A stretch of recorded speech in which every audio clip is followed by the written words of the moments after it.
This is the Quest of the Golden Fleece teaching script. Note, the Golden Fleece was a golden-wooled winged ram named Chrysomalus. The Quest of the Golden Fleece, as told in the book Mythology by Edith Hamilton, is a long poem that was very popular in classical days and was written by the 3rd century poet Apollonius of Rhodes. Accounts of other parts of the poem are taken from Pindar, which wrote about what happened with Jason and Peleus, and Euripides, who wrote about what Jason and Medea did when they returned to Greece. The tale of the Golden Fleece begins with a Greek king named Athmes, who divorced his first wife and married another named Ino. Nephele, the first wife, was afraid that her 2 children would be killed by Ino so that her own son could inherit the kingdom instead of Nephele's son, Spherix. Ino was a princess that came from Cadmus, the king of Thebes, and using her power and status, devised a plan about how she would get away with the death of Nephele's son, Spherix. First, she got all of the seed corn in the land and dried them out before the farmers went to plant them. Then, when there was no harvest from the seeds at all, the farmers went to the oracle to ask for advice on what to do. Next, Ino bribed the messenger to declare that the crops wouldn't grow again until they offered up Spherix as a sacrifice. Finally, with the people threatened with starvation, they forced the king to allow Spherix's death without trial. It's important to note, however, that the later Greeks viewed human sacrifices as horrible as we do today, and often changed the story into something less disturbing. As time went on, instead of Spherix being sacrificed, after Nephele prayed to Hermes for help, a ram with a fleece of pure gold took him and his sister into the air, escaping Thebes and flying towards the country Colchis. On the way to Colchis, Spherix's sister Helle fell into the water, and drowned, while Spherix made it to Colchis safely, where he met King Aeetes and was welcomed by him and all of his people. As gratitude for Aeetes' hospitality, Spherix sacrificed to Zeus the ram that had saved him and gave the golden fleece to the king. Back in Greece, where Spherix had escaped, he had an uncle who was by rights a king, but had had his kingdom taken away by his nephew Peleus. The now king of Greece, King Asin, sent his young son Jason away to a place of safety, but returned when he was grown to claim the kingdom from his wicked cousin. When Peleus met up with Jason, who had just arrived, Jason explained that he had come to take back the throne, and that Peleus may keep all his possessions that he has earned as long as he gives him the kingdom, the scepter, and the throne. Peleus agreed to this offer on the condition that he brings back the golden fleece from Colchis, the land where his cousin Spherix had landed, stayed, and died, believing wholeheartedly that no one could make the attempt and come back alive. Jason, excited by the great adventure, agreed and gathered the best and noblest of heroes to join their crew. Hercules, the greatest of all heroes, was there, along Oriphis, the master musician, Castor, and his brother Pollux, Achilles' father Peleus, and many more. When they had assembled their crew, they called upon Zeus, who controlled the fast-moving lightning bolt, to speed them on their way to Colchis. Their first stop was at a strange island called Lemnos, where only women lived after the genocide of all men on the island. These women, despite their hatred for men, welcomed the Argonauts and helped them before they sailed away. Sadly, the Argonauts had to depart without Hercules after he went to go look for his ally Helios and didn't return before their departure. Next, they fought against the Harpies, who were frightful flying creatures with hooked beaks and claws that left behind a disgusting smell. When the Argonauts set their anchor down to sleep, a lonely and miserable old man named Phineus, who had the gift of prophecy from Apollo, approached them. This man, who had displeased Zeus by prophesying his plans, had a curse laid upon him where whenever he was about to dine, the Harpies would tear the food up and leave a stench too foul for anyone to go near, much less eat. When the Argonauts saw the old man, they took pity on him and offered to help get rid of the old man's curse.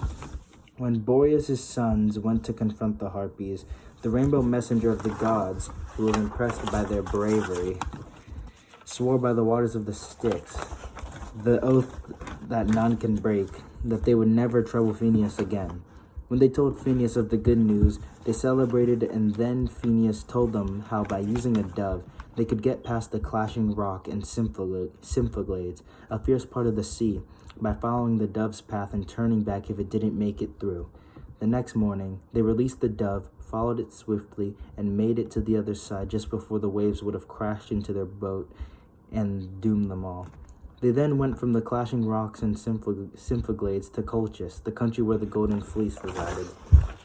When the Argonauts reached Colchis, Hera, the queen of Olympus, troubled at the danger they were in, went to ask Aphrodite, the goddess of love, for help in protecting them. After Hera begged, Aphrodite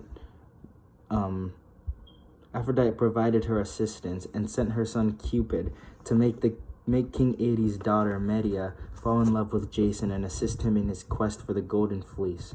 Meanwhile, the Argonauts went to the entrance of King Aedes' palace and were invited in and treated like important guests before being asked about who they were and why they came to this land, as per their customs of satisfying a guest's wants before questioning what they are here for.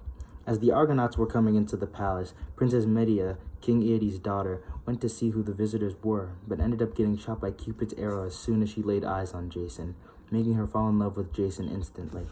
Embarrassed and surprised by her sudden love for the man who she had just seen, she quickly went back into her room. When King Aedes asked why they had come, Jason explained that they were here to request the return of the Golden Fleece in exchange for them doing anything that they asked of him. A great anger filled King Aedes' heart, as he didn't want to give up the valuable treasure. But he told the Argonauts that he would give them the fleece if they yoked two bulls whose feet were bronze and breathed breaths of flame, used them to plow the teeth of a dragon into the field, and then kill the armed men that arose once the teeth of the dragon were planted into the furrows. Jason accepted the challenge and went back with his crew to the ship, where Medea had followed him out of fear for his life upon hearing the impossible task that his father had given Jason, who she now loved dearly. As Jason held a meeting with the rest of the Argonauts, they agreed to try and win Medea over to assist them in their challenge, not knowing that the god of love, Aphrodite, had already done that for them. Medea, who was worried still about Jason, made a magic ointment which would make the person who rubbed it on their bodies safe for the day, and went to go look for him. After they had both found each other, Jason begged Medea to help them with her father's task.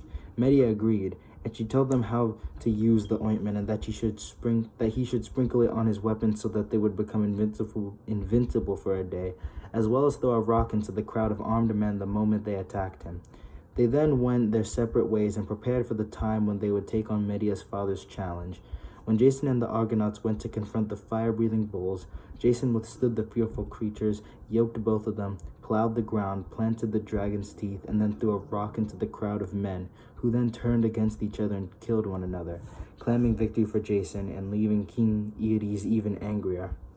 King Aedes planned to trick the Argonauts, but Hera, the goddess of women, made Medea want to go back to Greece with Jason, which made her sneak out of her room to go warn Jason about a terrible serpent that guarded the fleece, which he said she would put to sleep so that he could claim the Golden Fleece without worry. Jason, who was overjoyed at Medea's help, promised that she would become his wedded wife when they got back to Greece as gratitude for her help. Then, taking Medea on board, they went to the grove where the fleece hung and ran away with it after Medea put the guardian serpent to sleep with a sweet magical song. King Aedes, who was now aware of what was going on, sent his son Asperus along with an enormous army after the Argonauts and Medea. But Medea, claiming that she wanted to go home and have the fleece with her, tricked Asperus into meeting up with her before being struck down by Jason and dying right before Medea's eyes. The army, without Asperus leading them, fell into disorder and made the way to the sea open to the heroes, who escaped, and after some more troubles on the way, made it back to Greece, where each of the heroes went their separate ways, and Medea and Jason went back to the kingdom to return the Golden Fleece to Peleus.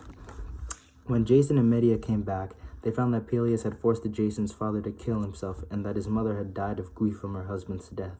Jason, who sought revenge, asked Medea to help him kill Peleus for the sins he's committed, and she agreed to help trick Peleus' sisters into killing him themselves.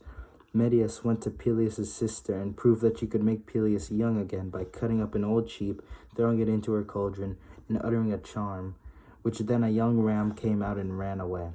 The sisters, who were convinced, gave Peleus a potent sleeping drug, cut Peleus into pieces, and put him into the cauldron. But when they looked for Medea to make him young again, she had disappeared, making the sisters realize that they had murdered their sibling and that they too would pay the price for Peleus' death. When Peleus had been killed, Jason and Medea came to Corinth and had 2 children, and everything was good, until Jason, out of greed, got angry and married the daughter of the king of Corinth, which would raise the status of him and his kingdom greatly. Medea, angry at what Jason had done, made threats that made the king of Corinth fear that she would harm his daughter, and ordered her and her 2 sons to leave the country and never return. As Medea sat alone and thought of everything that had happened ever since she met Jason, he appeared and told her that through his convincing, she only got exiled and not killed by the king.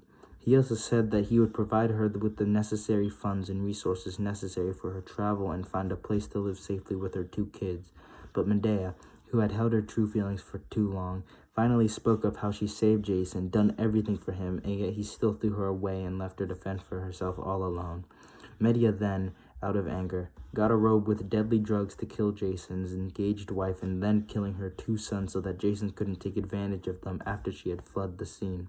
Jason, knowing what she had done, came out to her of anger ready to kill her, but could only watch as she flew away on a chariot powered by dragons.